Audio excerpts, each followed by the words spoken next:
நெல்லையில் காவலர், சிறை காவலர், தீயணைப்பாளர் பணிக்கான எழுத்துத் தேர்வு 9 மையங்களில் நடைபெற்றது. இந்த தேர்வை 9284 பேர் எழுதினர். தமிழ்நாடு சீருடை பணியாளர் தேர்வு வாரியத்தால் 2025ஆம் ஆண்டிற்கான 2ஆம் நிலை காவலர், சிறை காவலர் மற்றும் தீயணைப்பாளர் ஆகிய காலி பணியிடங்களுக்கான எழுத்துத் தேர்வு தமிழகம் முழுவதும் நடைபெற்றது.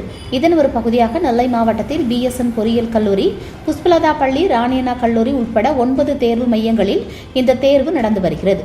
மாவட்டத்தில் 2ஆம் நிலை காவலர், சிறை காவலர் மற்றும் தீயணைப்பாளர் பணிக்கான தேர்வை மொத்தம் 9284 பேர் எழுதுகின்றனர்.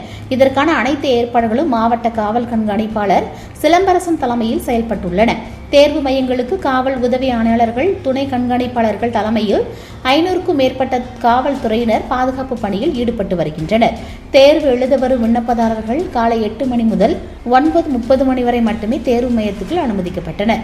மேலும் ஹால் டிக்கெட், புகைப்படம் மற்றும் அரசாங்கத்தால் அங்கீகாரம் பெற்ற ஒரிஜினல் அடையாள அட்டை ஏதேனும் ஒன்றை கட்டாயம் வைத்திருக்க வேண்டும் என அறிவுறுத்தப்பட்டிருந்தது.